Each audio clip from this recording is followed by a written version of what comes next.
साल दर साल जो जवान होते जा रहे हैं आज भी यंग प्लेयर्स को तगड़ा वाला कंपटीशन दे रहे हैं और सिर्फ ग्राउंड पर उनकी प्रेजेंस जो है वो ऑपोजिशन टीम को डराने के लिए काफी होती है। और चाहे वो किसी भी टीम से खेलें, पूरा स्टेडियम सिर्फ एक आदमी के लिए चीयर करता है। उनका नाम है महेंद्र बाहुबली धोनी, महेंद्र सिंह धोनी। आकाश चोपड़ा कहते हैं कि चेन्नई से जब धोनी खेलते हैं तो ऐसा लगता है कि ये पूरा देश धोनी का है। सिर्फ चेन्नई वाले नहीं, पूरा देश धोनी को जिताने के लिए दुआ करने लगता है। नमस्ते, मैं हूं आरजे कार्तिक। आप देख रहे हैं लर्निंग सीरीज सीखोगे नहीं तो जीतोगे कैसे। महेंद्र सिंह धोनी से सीखने के लिए बहुत सारी बातें हैं। आइए बात करते हैं 5 लर्निंग्स फ्रॉम MSD। सबसे पहली चीज जो कि MSD सिखाते हैं वो है निस्वार्थ रहना। सेल्फलेसली आप कितना कंट्रीब्यूट कर सकते हैं टीम के लिए बहुत मैटर करता है। एक लीडर की सबसे बड़ी क्वालिटी होती है कि वो निस्वार्थ होता है, अपनी टीम को आगे रखता है। और महेंद्र सिंह धोनी ऐसा कई मौकों पर दिखा चुके हैं, चाहे वो ट्रॉफी बाकी टीम को हैंडओवर करने की बात हो। एक किस्सा मुझे याद आता है जो कि आकाश चोपड़ा ने बताया। वो कहते हैं कि 2004 का किस्सा है। महेंद्र सिंह धोनी ने तब टीम इंडिया के लिए डेब्यू नहीं किया था। इंडिया ए की जो टीम थी 2004 में वो जिम्बाब्वे और कीनिया का दौरा कर रही थी। Mahendra Singh Dhoni reserve wicket keeper के तौर पर गए हुए थे और दिनेश कार्तिक वो विकेट कीपर बैटर थे जो कि टीम इंडिया में प्लेइंग 11 का हिस्सा थे। जब दिनेश कार्तिक नेट पर प्रैक्टिस करने के लिए पहुंचे तो धोनी उन्हें बॉल डालने के लिए आगे बॉलिंग करने लगे। उन्हें आकर के किसी दूसरे खिलाड़ी ने कहा कि तुम बॉलिंग क्यों कर रहे हो, अगर वो अच्छा खेलने लग गया और कमाल खेलता चला गया तो तुम्हारा नंबर कट हो जाएगा। धोनी ने उस खिलाड़ी से कहा कि आपको बैटिंग करनी है तो आप भी चले जाओ, मैं तो बॉलिंग ही करूंगा, मुझे विकेट कीपिंग अभी नहीं करनी है, मुझे सिर्फ बॉल डालनी है। आपको खेलना है आप भी चले जाओ, मैं इसकी चिंता नहीं करता कि आने वाले समय में क्या होगा। वो टीम के लिए कंट्रीब्यूट करना चाहते थे। उन्हें मालूम था कि दिनेश कार्तिक प्लेइंग 11 का हिस्सा है तो क्यों ना उन्हें अच्छी गेंदबाजी की जाए, उन्हें तैयार किया जाए आगे खेलने के लिए। हालांकि बाद में यह हुआ कि 2004 में बांग्लादेश के दौरे पर महेंद्र सिंह धोनी डेब्यू करते हैं और उसके बाद तो कमाल ही हो जाता है। बांग्लादेश वाला दौरा चाहे फ्लॉप रहा हो लेकिन पाकिस्तान वाली सीरीज में उनका नाम आता है और उसके बाद वो पीछे पलट करके नहीं देखते। ये बताता है कि अगर कोई निस्वार्थ आगे बढ़ रहा है तो बहुत सारी दुआएं प्रार्थनाएं उसके साथ जुड़ जाती हैं और वो जीवन में कमाल करके दिखाता है। दूसरी बड़ी बात जो कि सीखनी चाहिए, आप सही व्यक्ति को पहचानिए। अपना सर्कल जो है वो अच्छे लोगों से भरिए। कई बार हमारे आसपास ऐसे लोग होते हैं जो हमारी लाइफ में वैल्यू ऐड नहीं कर रहे होते। धोनी की अगर मैं बात करूं तो वो सिखाते हैं कि अच्छे लोगों को अगर आप जोड़ लेते हैं तो फिर अपने आप आपको सक्सेस मिलती चली जाती है, जैसा कि उन्होंने किया। वो कहते हैं ना कि हीरे की परख जो है वो जौहरी ही करता है और धोनी से अच्छा जौहरी आपको मिलेगा नहीं। महेंद्र सिंह धोनी के लिए कई बार एक्सपर्ट्स कहते हैं कि ऐसे कप्तान हैं जो खिलाड़ियों को तलाशते ही नहीं है बल्कि उनको तराशते हैं और हमेशा नए जो खिलाड़ी हैं उन पर भरोसा दिखाते हैं, उनमें कॉन्फिडेंस लेकर के आते हैं और वो खिलाड़ी जो कमाल करने लगता है। कई बार उनको इसलिए भी क्रिटिसाइज किया जाता है कि खिलाड़ियों को लेकर के वो अड़ जाते हैं कि मुझे तो यही वाला प्लेयर चाहिए, लेकिन टाइम के साथ उन्होंने साबित किया है कि जिस पर धोनी ने हाथ रख दिया उसने कमाल कर दिया। भारतीय टीम नई ऊंचाई तक पहुंची, उसके लिए धोनी का अपनी टीम बनाना भी बहुत मैटर करता है। वो भी बहुत इंपॉर्टेंट था और वो इंपॉर्टेंट फैक्टर जो है टीम इंडिया की सक्सेस में दिखा है। महेंद्र सिंह धोनी 2013 में रोहित शर्मा से कहते हैं आप ओपन करना शुरू कीजिए। रोहित शर्मा तब तक अच्छा नहीं कर रहे थे लेकिन जैसे वो ओपन करने लगते हैं कमाल कर देते हैं। रोहित शर्मा ने बतौर ओपनर अब तक 3 दोहरे शतक जो है वनडे में लगाए।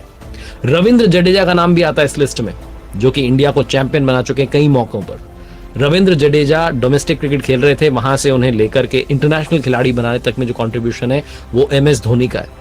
रविचंद्रन अश्विन जो कि रणजी में तमिलनाडु के लिए अच्छा खेल रहे थे लेकिन उन्हें 2010 में IPL में चेन्नई की तरफ से खेलने का मौका धोनी देते हैं, कमाल कर देते हैं। 2011 के वर्ल्ड कप में R अश्विन खेलते हैं और वहां भी कमाल कर देते हैं। सुरेश रैना का नाम आप बिल्कुल मिस नहीं कर सकते। विराट कोहली जिन्हें कि टेस्ट क्रिकेट में लाने का जो क्रेडिट है वो भी धोनी को जाता है। कोहली तब तक टेस्ट में अच्छा नहीं कर रहे थे लेकिन धोनी भरोसा जताते हैं और बाद में ऑस्ट्रेलिया के तौर पर विराट कोहली जो है वो कमाल करके दिखाते हैं और अब तो बहुत बड़ा नाम कोहली बन ही चुके हैं। लेकिन टेस्ट में मौका देना और खिलाड़ी पर भरोसा जताना ये धोनी ने दिखाया था उस समय में। एक और नाम इस लिस्ट में आता है जो कि रीसेंट एग्जांपल है, अजिंक्य रहाणे, जिनको लगभग T20 से बाहर मान लिया गया था। कोई भी टीम उन पर बिड लगाने के लिए तैयार नहीं थी, कोई भी टीम उन्हें अपनी टीम में नहीं चाहती थी, फ्रेंचाइज चाहती नहीं थे कि अजिंक्य रहाणे खेलें। लेकिन MS धोनी अपनी फ्रेंचाइज से कहते हैं कि हमें लेकर के आना है अजिंक्य रहाणे को और जैसे ही रहाणे आते हैं चेन्नई में उन पर भरोसा जताया जाता है और अजिंक्य रहाणे इस सीजन में 2023 में कमाल करके दिखाते हैं। इनफैक्ट वो टीम इंडिया में वापस आ जाते हैं और वाइस कैप्टन भी बन जाते हैं। तीसरी जो लर्निंग है वो रिलेशनशिप में भी इंप्लीमेंट होती है, वो लाइफ में भी इंप्लीमेंट होती है। आपको कई बार ईगो मैनेज करना नहीं आता है और आप अपने रिश्ते खत्म कर लेते हैं। कई बार घरों में ऐसा होता है, कई बार ऑफिसेज में ऐसा होता है, प्रोफेशनल लाइफ में, पर्सनल लाइफ में ऐसा होता है कि ईगोज जो हैं वो आड़े आ जाते हैं, अहंकार आड़े आ जाता है। महेंद्र सिंह धोनी जब कप्तान बनते हैं तो उनकी टीम में बड़े बड़े नाम खेल रहे थे, सुपरस्टार्स खेल रहे थे टीम इंडिया के, लेकिन महेंद्र सिंह धोनी सबके ईगो को मैनेज करते हुए, जितने बड़े नाम थे सबको साथ लेकर के चलते हुए कमाल करके दिखाते हैं और 2011 का वर्ल्ड कप टीम इंडिया को जिता देते हैं। धोनी ने एक और चीज बताई कि कैसे अगर आपको नई रिस्पॉन्सिबिलिटी मिलती है तो तुरंत आपको जाकर के अपना रोल निभाना है। ऐसा नहीं सोचना है कि हमें जाते से ही सारा चेंज कर देना है, धीरे धीरे आगे बढ़ना है। अगर उन्हें लग रहा था कि कोई सीनियर खिलाड़ी अब टीम में अनफिट है तो जाते ही उन्होंने नहीं कहा कि आप इन्हें हटा दीजिए, बल्कि समय के साथ में उन्होंने मैनेजमेंट को बताया कि इस खिलाड़ी की हमें जरूरत क्यों नहीं है, इनसे बेटर ऑप्शन हमारे पास में क्या हो सकता है। और जब धोनी जीतने लगे, टीम इंडिया को जिताने लगे, तो मैनेजमेंट ने भी उनकी बात पर भरोसा जताया। और वो जो प्लानिंग थी वो हमने M S Dhoni the untold story movie में भी देखी है।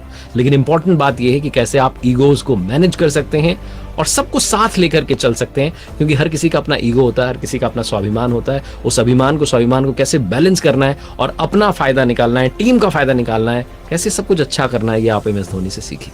फोर्थ लर्निंग जो कि एम एस धोनी से मिलती है, मैनेजिंग फेलियर्स। आप हार को भी मैनेज कर सकते हैं, उससे भी सीख करके आगे बढ़ सकते हैं।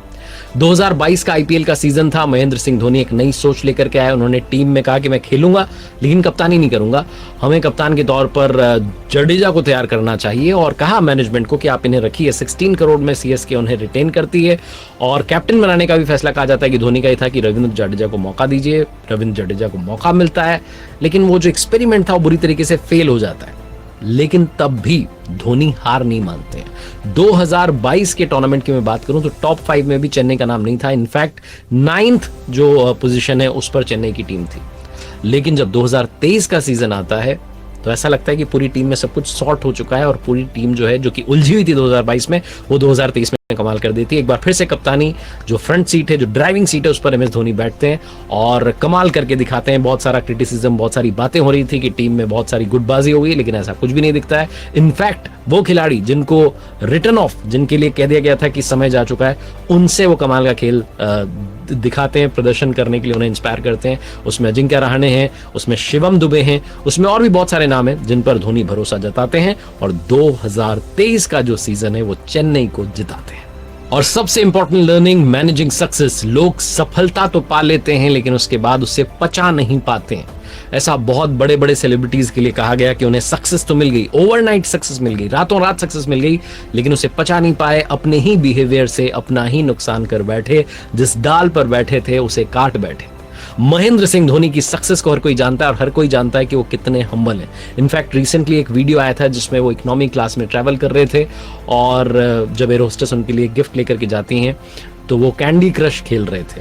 बिल्कुल आम आदमी की तरह अपना जीवन जीते हैं, खेती करते हैं, फैमिली के साथ रहते हैं, टाइम स्पेंड करते हैं। और जब क्रिकेट में परफॉर्मेंस दिखाने का मौका आता है, जब उन्हें मौका मिलता है बड़े मंच पर अपना नाम कमाने का, तो फिर से पूरी टीम को इकट्ठा करते हैं और जीत के दिखाते हैं। सक्सेस को कैसे मैनेज किया जाए, सफल होने के बाद भी कैसे विनम्र बना रहा जाए, ये महेंद्र सिंह धोनी सिखाते हैं। और जितना बड़ा नाम वो हो चुके हैं, उन पर बहुत सारा परफॉर्मेंस प्रेशर होता है। इनफैक्ट पूरा स्टेडियम चीयर कर रहा होता है, सब चाह रहे होते हैं कि उस गेंद पर छक्का लग जाए। अगर नहीं भी लगता तब भी वो मुस्कुराते हुए मैदान से बाहर आते हैं इस उम्मीद के साथ कि आप चिंता मत कीजिए, मैच में हम ही जीतेंगे, बॉलिंग तो आने दीजिए, फील्डिंग तो आने दीजिए, मैं अपनी कप्तानी के दम पर टीम को जिता दूंगा। लो स्कोरिंग मैचेस में भी उन्होंने अपनी कामनेस के बल पर टीम को जीत दिलाई है। सही मौके पर सही फैसला लेना महेंद्र सिंह धोनी सिखाते हैं और बताते हैं कि आप चाहे जितने ऊंचे हो जाएं, हमेशा झुके रहिए, विनम्र रहिए, क्योंकि जितना बड़ा पेड़ होता है वो फलों से लदा होता है और हमेशा झुका होता है।